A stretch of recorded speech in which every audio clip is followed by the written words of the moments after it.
እርሜውን ሳብ ያርግልኝ ምናምን አያገኝብኝ አዋየው ማን ነው እንዲህ የሚያረጋው ምናምን አያገኝብኝ ታፋሽ ላሳያቸው ታፋሽ እርሜውን ሳብ ያርግልኝ እርሜውን ሳብ ያርግልኝ እርሜውን ሳብ ያርግልኝ አዋየው ማን አረጋው ማን አረጋው ማን አረጋው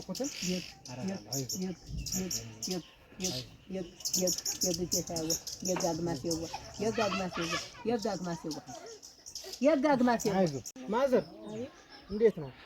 አማኛ ታመኛለህ? አረፋ እንዴት ነበር? እንዴት አሳለፋችሁ? አይ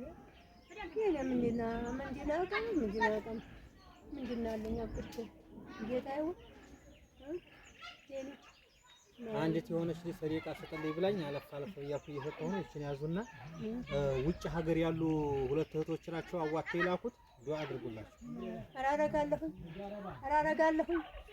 አራረጋለሁ መልከዋ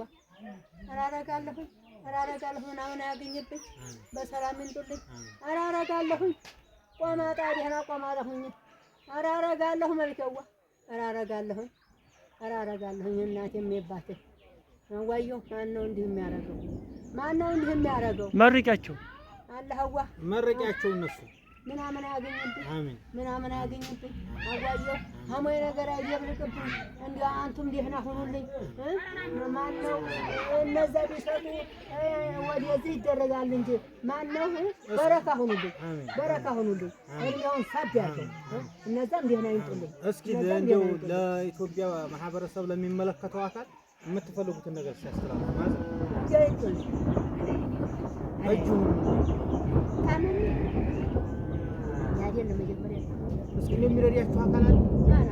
ማንም ውዶች እንግዲህ እናታችንን እንደምትመለከቷቸው ምንም ነገር የላቸውም፣ ልጅም የላቸውም፣ ምንም ነገር የላቸውም። ብቻቸውን እየተሰቃዩ ነው ያሉት። እስኪ 15 አድርጋችሁ የተቻላችሁትን ያክል እጃቸውም ታመው አንድ እጃቸው እንግዲህ እንደምትመለከቱት እንደዚህ ሆነዋል። ሁላችሁም ሼር እያደረጋችሁ እስኪ ለሚመለከተው አካል አድርሱና መርዳት ያለባችሁን ነገር 15 ብላችሁ እንድትረዷቸው ነው።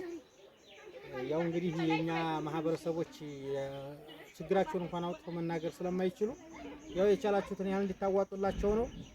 እነቻችሁ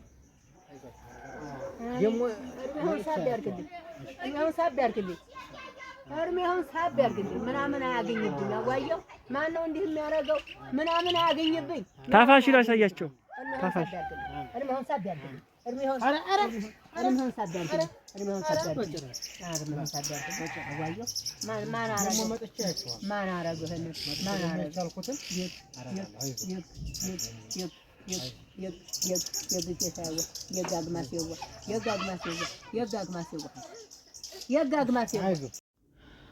አሰላሙ አለይኩም ወራህመቱላህ ወበረካቱ። ውድና የተከበራችሁ የቻናሌ ተከታታዮችና እንዲሁም ጓደኞቼ እንዴት ናችሁልኝ? ደህና ናችሁ ወይ? ሁሉ ሰላም፣ ሁሉ መልካም ከኔ ጋር አልሐምዱሊላህ።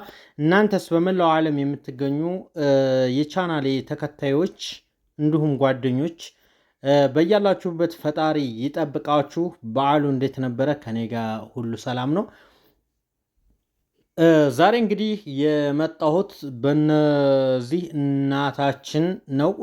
እነዚህ እናታችንን የዛሬ ዓመት ከዛም በፊት ልታቋቸው ትችላላችሁ። ብዙ ጊዜ እርዳታ በስጥ ተብዬ በምሰጥ ሰዓት ለይቻቸው አላውቅም። እንግዲህ ቢያንስ ከአንድ ዓመት በላይ የሆነኝ ነው። ያው እንግዲህ በዚህ በኸይር ስራው ተሳትፌ አላውቅም። ለዛውም በአንዳንድ ነገር ምክንያት ማለት ነው። ይሄ እነዚህ የምትመለከቷቸው እናታችን እንግዲህ መሃን ናቸው። ልጅ የላቸውም። ልጅ መውለድ አይችሉም። በዛ ላይ ህመምተኛ ናቸው። በጣም ከባድ ችግር ላይ ነው የሚገኙት። እንግዲህ ባለቤታቸውም ያው አይኑ ማየት አይችልም። ያው እንግዲህ እሳቸውም እጃቸውን ታመው እጃቸው አንድ ጣታቸው ተቆርጧል። በጣም ምን ብዬ ልንገራችሁ፣ አይታችሁ መረዳት ትችላላችሁ።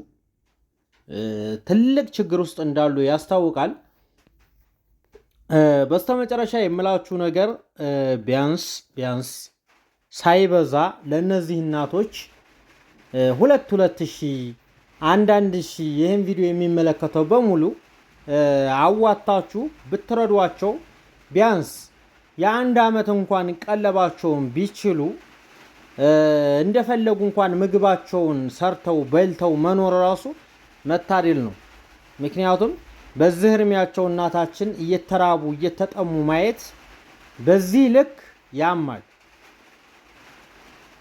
እና ውዶችዬ እንግዲህ እንደምትመለከቱት ይሄን አደራ ላደርስ የሄድኩት በባለፈው አይታችሁ ከሆነ ቪዲዮውን ጁሙዓ ቀን ላይ ሁለት እህቶቼ ብር ልከው ጁሙዓ ሶላት ላይ በር ላይ ቁጭ ብለው የሚለምኑትን ሰዎች ምሳ አብላልን ባሉኝ መሰረት ምሳ አብልቻቸው የተረፈ ብር ነበረና ይሄን ብር ወስጄ ለምን ለሷ አልሰጣትም ምናምን በሚል ሄድ ብዬ ዘየር ላድርጋት ብዬ ነውና እናንተም እንደዚህ አይነት እናቶችን ማገዝ የምትፈልጉ መርዳት የምትፈልጉ መመረቅ የምትፈልጉ በተለይ ብዙ የተቸገሩ እናቶቻችን አባቶቻችን አሉ ልጅ ወልደው ልጆቻቸው እነሱን መርዳት አልችል ብለው ወይም አልፈቅዳቸው ብለው የተቸገሩ ሰዎችን ብዙ እናውቃለን። እንግዲህ ብዙ እየተረዳ ያለው በአሁን ሰዓት ሀገራችን በጣም የኑሮ ውድነት አለ። በጣም ከባድ ነው። ነገር ግን ውጭ ሀገር ወልደው ልጆቻቸውን የላኩ ሰዎች እየቀመሱ ሩሃቸውን እያሸጋገሩ ነው የሚገኘው። ግን እናታችን ልጅም የላቸውም፣ መውለድ አይችሉም፣ መሀን ናቸው። በዚህ ላይ ህመም አለ፣ በዚህ ላይ ባልቴት ናቸው፣ ባሏም ሽማግሌ ናቸው እና በጣም ትልቅ ስቀቀን የሆነ ቦታ ነው ያሉትና ቢያንስ 1000 በኢትዮጵያ አንድ ሰው ቢነይት ብዙ ሰው ቢነይትላቸው እነዚህ ሰዎች መቼም ሰርተው ይቀየራሉ፣ ንግድ ዓለም ይነግዳሉ ምናምን ተብሎ ሳይሆን የሚመገቡት በቤታቸው ምግብ ተገዝቶላቸው